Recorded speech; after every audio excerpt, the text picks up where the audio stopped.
சாமுண்டீஸ்வரி சீரியலில் இப்போ ஒரு அட்டகாசமான அருமையான மாசான எபிசோடு வந்திருக்குன்னே சொல்லலாம். என்ன காரணம்னு தெரில, விஜய் வந்து சுத்தமாக போக மாட்டேங்குது. பார்க்கலாம் லைக் பண்ணிட்டு பார்த்தீங்கன்னா நான் கொஞ்சம் பேச வந்து மூட்டிகிட்டா இருக்கும். கார்த்தி மாட்டுக்கு சோகமாக வந்து இருக்காங்க. அபிராமியும் நினச்சிக்கிட்டு இருக்காங்க. அப்பன்னு பார்த்து சாமுண்டீஸ்வரிலேருந்து எல்லாரும் வாங்க சாப்பிட வரலாம் அப்படின்னு சொல்லும்போது, போங்க அத்தை, நான் அப்புறமேட்டு தனியாக சாப்பிட்டுக்கிறேன், எனக்கு பசிக்கலை அப்படின்னு சொல்லும்போது நம்ம ராஜராஜன் வந்து பேசுகிறாங்க. மாப்பிள்ளைக்கு அம்மாவோட ஞாபகார்த்தம் ரொம்ப அளவுக்கு அதிகமாக இருக்குது. அவங்க அம்மா மாப்பிள்ளையை எப்படியெல்லாம் வந்து வளர்த்துருப்பாங்க. இந்த கதையெல்லாம் என் தங்கச்சிக்கிட்ட நான் பேசணும்னு ரொம்ப ஆசைப்பட்டேன். குடும்பம்லாம் ஒற்றுமையாக சேர்ந்ததுக்கப்புறம் அதுக்குள்ளே இப்படி ஆயிடுச்சு அப்படின்னு சொல்லும்போது, நம்ம தான் மாப்பிள்ளையை கூட்டிகிட்டு வந்து சாப்பிட வைக்கணும். இல்லாட்டி சகலை வந்து சாப்பிட மாட்டார். வாங்க போகலான்னு சொல்லிட்டு ராஜராஜனும் நம்ம மயில் வாகனமும் கூப்பிட்றதுக்காக வராங்க. மாமா, வேணாம் மாமா, இந்த மாதிரி சூழ்நிலையில் நான் சாப்பிடாம இருக்கேன். நீங்கள் போய் சாப்பிடுங்க, எனக்கு எந்த பிரச்சனையும் இல்லை. இல்லைப்பா, உனக்கு துணையா நானும் பக்கத்துலேயே உட்காந்துருக்கேன் அப்படின்னு சொல்லும்போது, அவளும் எனக்கு சொந்த தங்கச்சிப்பா அப்படின்னு வேதனையோடு இருக்காங்க நம்ம ராஜராஜன்.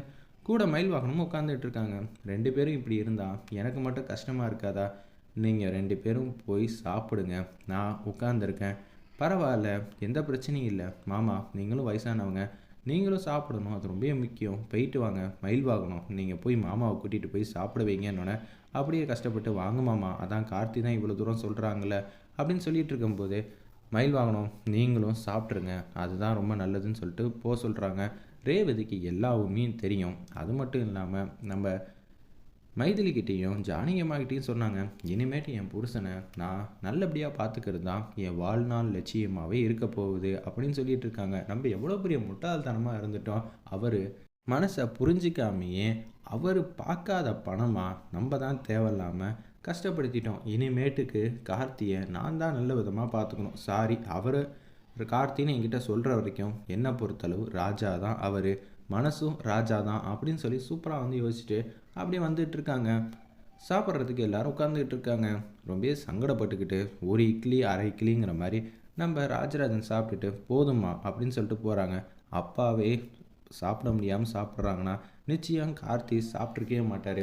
மயில் வாகனம் எங்கே இருக்கார் நம்ம கார்த்திங்கிற மாதிரி கேட்டோன்னே, அவராமா மொட்டை மாடியில் தனியாக உட்காந்துட்ருக்காங்க, அவரை தொந்தரவு பண்ணாமல் இருங்க, அவர் அப்படி தான் பண்ணுவார்னு சொல்லிட்டு தட்டில் 2 3 இட்லி வச்சுட்டு சட்னி சாம்பார் எல்லாம் எடுத்து வச்சுட்டு அப்படியே போகிறாங்க. ரேவதி, நீ சாப்பிட்லையா?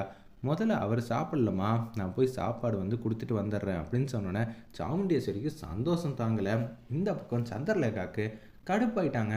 என்ன இவ இப்படியெல்லாம் வந்து யோசிச்சுட்டு இருக்கா அப்படின்னு சொல்லி சந்திரகலா உச்சக்கட்ட கோவத்தில் வந்து இருக்காங்க. ரேவதி, என்ன புதுசாக இருக்குது இந்த மாதிரி விஷயம்லாம்? ஏன் புருஷனுக்காக சாப்பாடு எடுத்துகிட்டு போகக்கூடாதா?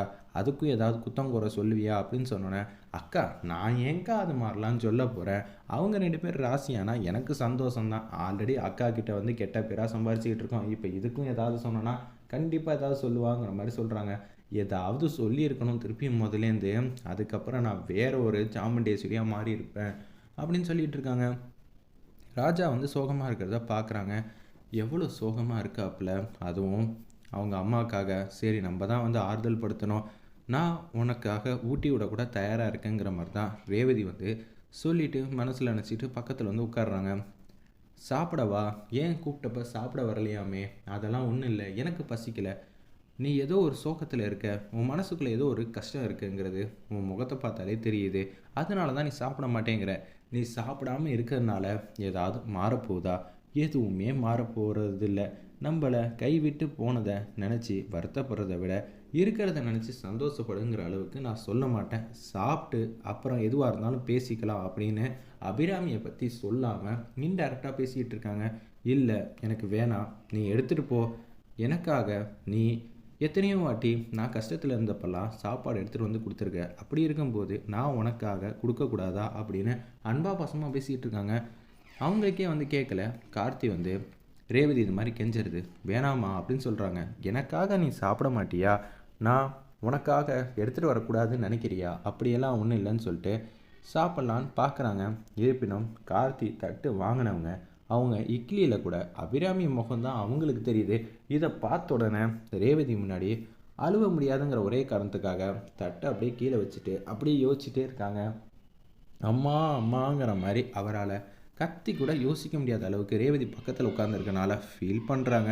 அப்படியே தூணில் வந்து சாஞ்சிக்கிட்டு அப்படியே வந்து யோசிச்சுக்கிட்டே இருக்காங்க. "நீ சொன்னா கேட்க மாட்டியா? இல்ல எனக்கு வேணாம்."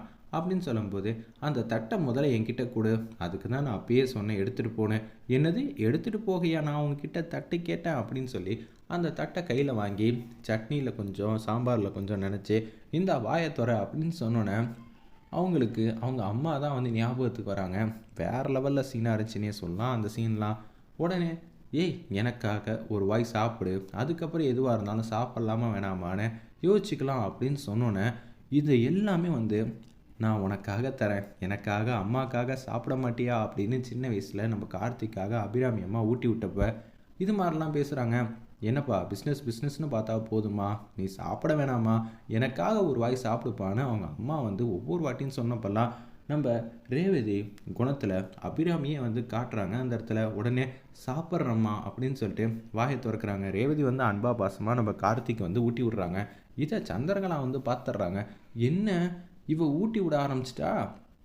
எதுக்காக இப்படி ஊட்டி விட்டுட்டு இருக்கா? ஒருவேளை நடந்த விஷயம்லாம் தெரிஞ்சிருந்தா இவ ஊட்டி விடலாம்.